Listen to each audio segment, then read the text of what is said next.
दोस्तों नमस्कार, मैं सुरेश यादव। स्वागत है आपका हमारे यूट्यूब मंच SKYVIP पर। यदि आप चैनल पर नए हैं तो चैनल को सब्सक्राइब करिए, वीडियो को लाइक करिए, शेयर करिए, कमेंट करिए। बिहार के मुख्यमंत्री नीतीश कुमार ने राज्यसभा के लिए नामांकन कर दिया है।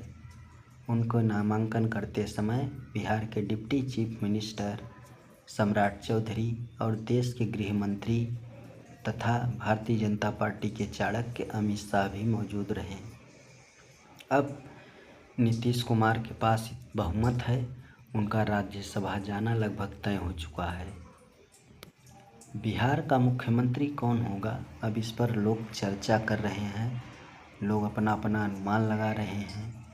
कुछ पत्रकारों की माने तो सूत्रों के अनुसार उन्हें जो सूचना मिली है कि बिहार का चीफ मिनिस्टर सम्राट चौधरी हो सकते हैं, विजय सिन्हा हो सकते हैं, नित्यानंद राय हो सकते हैं, रामकृपाल यादव हो सकते हैं तथा कुछ लोगों का मानना है कि जदयू से निशांत कुमार हो सकते हैं और लल्लन सिंह भी हो सकते हैं।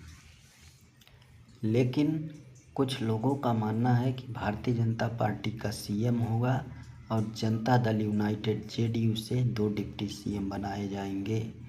एक डिप्टी सीएम निशांत कुमार होंगे जो नीतीश कुमार के पुत्र हैं तथा दूसरे डिप्टी सीएम JDU से कोई भी हो सकता है। ये नीतीश कुमार के ऊपर निर्भर करता है वो किसे बनाना चाहते हैं। अब दिल्ली में नीतीश कुमार का जाना तय हो चुका है। नीतीश कुमार चाहे केंद्र में मंत्री बनेंगे, उपराष्ट्रपति बन सकते हैं। लोगों का अनुमान है कि केंद्र में डिप्टी प्राइम मिनिस्टर बन सकते हैं। अब ये तो आने वाला समय ही बताएगा कि नीतीश कुमार कौन सी जिम्मेदारी लेते हैं या उनको भारतीय जनता पार्टी किस पद पर रखना चाहती है। नीतीश कुमार भारतीय जनता पार्टी की आंख की वह किरकिरी थे जिसको हमेशा से ही भारतीय जनता पार्टी निगलना चाहती थी, लेकिन लालू प्रसाद यादव के सहयोग से उसका यह सपना अधूरा रह जाता था।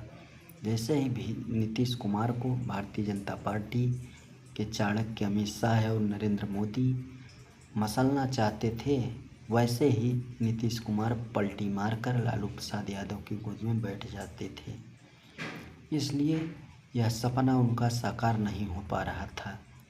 लेकिन जैसे ही 2025 का चुनाव होता है और राष्ट्रीय जनता दल RJD की सीट घटकर 75 से 25 पे आ जाती है और भारतीय जनता पार्टी को 89 सीट और जदयू नीतीश कुमार को 85 सीट मिलती है।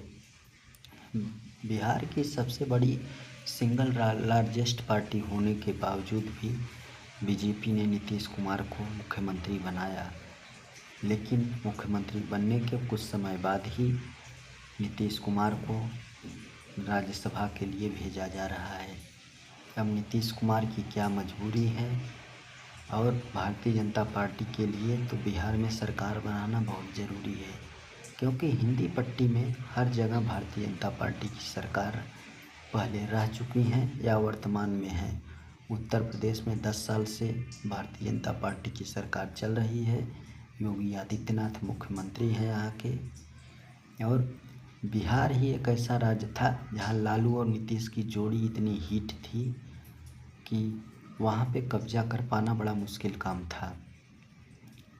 अगर चुनाव से पहले ये करामात हो जाता तो शायद बिहार में तेजस्वी यादव मुख्यमंत्री बन गए होते, क्योंकि नीतीश कुमार का जिन वोटरों के ऊपर प्रभाव है वो भी काफ़ी नाराज़ हैं। वे भी भारतीय जनता पार्टी और जदयू के जो कुछ दलाल नेता हैं भारतीय जनता पार्टी से मिले हुए हैं, उनके ऊपर आरोप लगा रहे हैं कि ये पार्टी में रहकर पार्टी के साथ गद्दारी कर रहे हैं।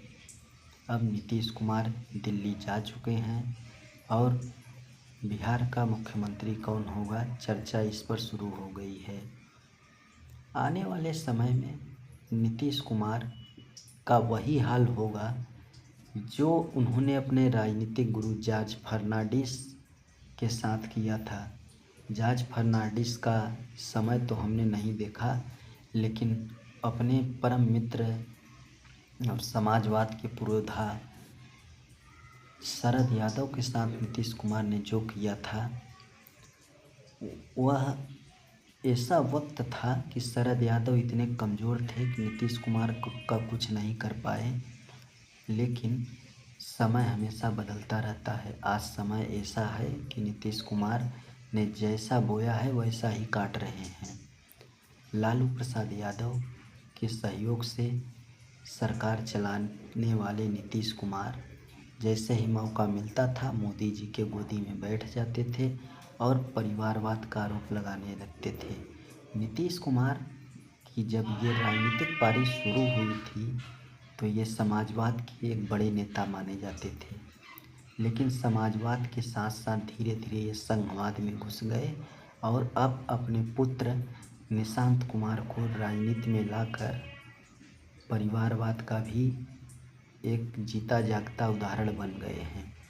तो दोस्तों, दूसरे के ऊपर आरोप लगाना बहुत सही होता है, लेकिन तेजस्वी यादव ने जो मान सम्मान और लालू प्रसाद यादव जी ने नीतीश कुमार को दिया वो शायद उनसे पच नहीं रहा था। इसी कारण वे भाग कर भारतीय जनता पार्टी में चले जाते थे। लेकिन उनकी इस उठापटक के बीच भारतीय जनता पार्टी की नज़रें इस तरह लगी हुई थी कि कब मौका मिले और नीतीश कुमार को पर कब्जा कर लिया जाए। आखिर वो घड़ी आ गई और नीतीश कुमार को पकड़ लिया गया है। अब नीतीश कुमार न इधर के हैं न उधर के हैं, क्योंकि अब वो चाहकर भी कुछ नहीं कर सकते। यदि आरजेडी के साथ सरकार बनाना चाहे तो भारतीय जनता पार्टी बहुमत से बहुत ज़्यादा दूर नहीं है। 10-5 विधायक कम है उसके पास, जो कि जेडीयू को तोड़कर वो एकनाथ शिंदे बना देगी और अपना सरकार बना लेगी। तो नीतीश कुमार की मजबूरी हो गई है कि वो चुपचाप अपने राजनीतिक अंत की तरफ चले जाएं और जैसे जैसे भारतीय जनता पार्टी कहे वैसे करते रहें। नमस्कार।